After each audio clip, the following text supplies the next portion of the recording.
Në koncertin e Ariana Grande vdiqën 22 persona. Rikthehet edhe njerë historia e vitit 2017 dhe unë doja t'ja u tregoja, sepse pash intervistën e Ariana Grandes dhe do t'i them disa çfarë ndodhi pra në vitin 2017. Si gjithmonë kush është rastisht, nëse nuk e keni bërë ende lidhuni me këtë faqe që të shihemi sërish dhe faleminderit që jemi për bashkë. Në vitin 2017 Ariana Grande ishte fituar për një koncert në Manchester. Ndoshta dikush nga ju nuk e di, por Ariana Grande është një nga këngëtarët e reja që kushton shumë. Në fakt atë vit, mos gaboj, merrte $8 milion. $8 milion për të bërë një koncert live në një mbrëmje.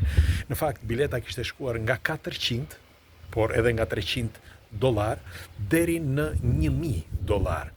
Po themi në përgjithësi, pastaj u shiten edhe bileta në të zezë. Por çfarë ndodhi atë natë? Një i ri, një 20 vjeçar, një tip i quajtur Selman Abedi, kishte përgatitur diçka. Me një fjalë, ai ishte një shërbëtor, si mund të quhet, i Izit. Dhe sipas të dhënave të lajmeve, edhe ato të Izit, tregohet që ai ishte një ushtar i tyre. Ai kishte përgatitur që prej kohësh një atentat. Dhe dikush ja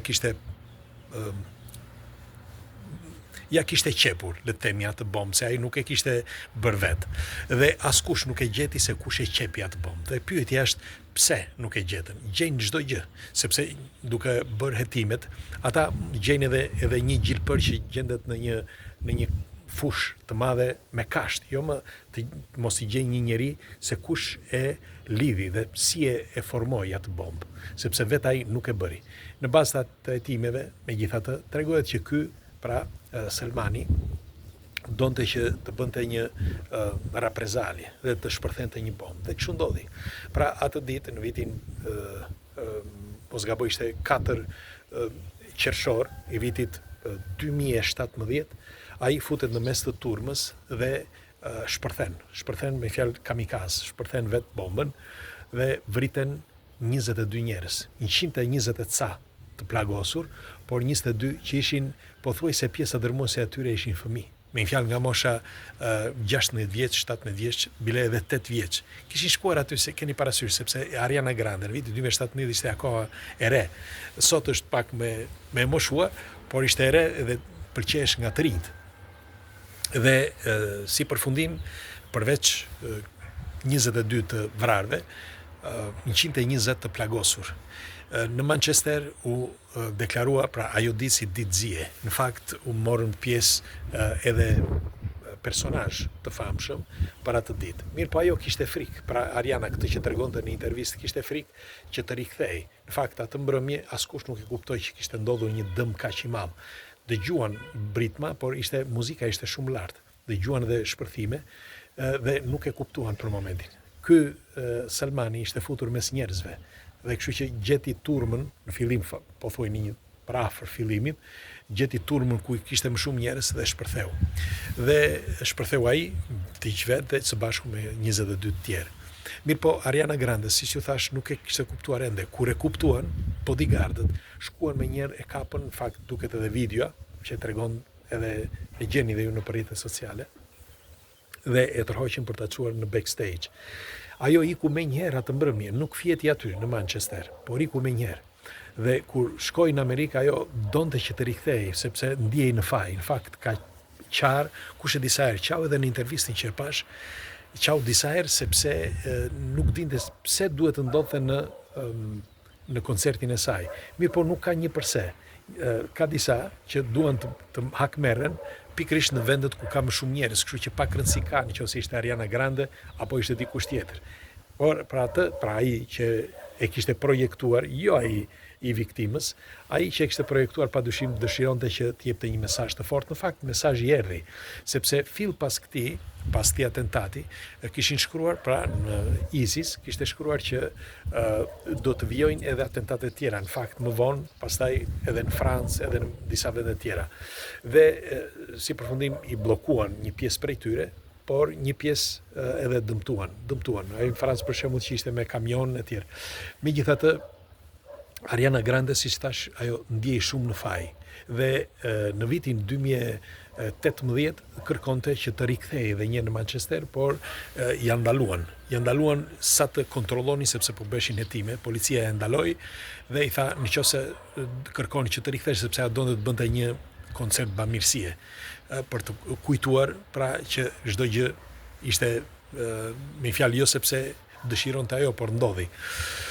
Dhe si përfundim pas një viti, në vitin 2019 pastaj, pra pas një viti që i tha policia prit edhe pak, në vitin 2019 shkoi dhe bëri një tjetër koncert. Bëri një koncert falas për të gjithmonë në Manchester dhe merreni me mend, atë ditë ka patur mbi 160 bodyguard të Arianës, vetëm ajo, 160 bodyguard.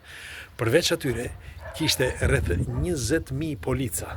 20.000 polica, jo vetëm që kontrollonin aty, por edhe rreth. Dhe u blindua gjithandej, sepse në qoftë se do të ndodhte diçka tjetër, pikërisht në atë koncert, në atë ditë, pra në vitin 2019, që t'i ngjasonte dëmit që me fjalë kamikazet ose si mund quhet, jo aksident, vrasjes që bën në vitin 2017, atëherë kjo do të shënonte një ndryshim total të marrëdhënieve mes Evropës dhe Azisë, sepse pastaj do fillonin reprezalie dhe dyndje të mëdha.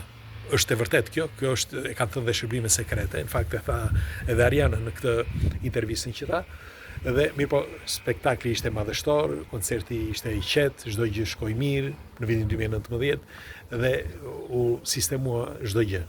Në atë koncert, pra ajo edhe tha dhe haptazi aty live, duke thënë që më vjen shumë keq, bile për viktimat, me sa mora vesh, vet Ariana Grande dha, me sa dëgjova, ajo dha një pjesë të shumës së madhe, me i fjalë nga ato $8 milion, ajo më duke se dha rreth 7 milion, 6 milion e ca, hoqi shpenzimet, dhe të gjitha ja dha familjeve, pra familje që përveç se pastaj dhe familjet morën edhe nga asistenca e shtetit dhe nga security, pra assiguration, si që siguracioni. Mirë po, një rast i tillë, pra një incident i tillë, mendoj që ishte përgatitur për një fush, për një fushat të gjatë, sepse u zbulua më vonë, për një fushat të gjatë në të gjithë Evropën. Dhe si pas saj, pra Ariana Grandes, pikësynimi ishte për marrjen e Vatikanit nga populli islamik. Pra këtë ka thënë ajo publikisht, nga të dhënat që dolën më vonë, që tregohet që ky ishte pikësynimi me fjalë për të bërë, kishin llogaritur rreth 100 ca, me fjalë vende në mbar botën, por kryesisht në Evropë, që të destabilizonin zonën dhe pastaj në fund fare do të shkonin në Vatikan.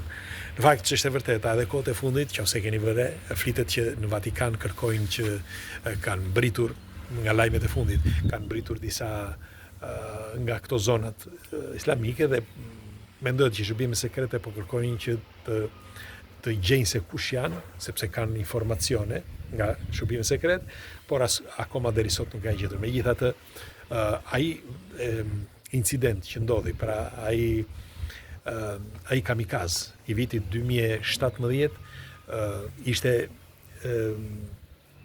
disa thonë ishte i projektuar nga ata që kishin themeluar ISIS.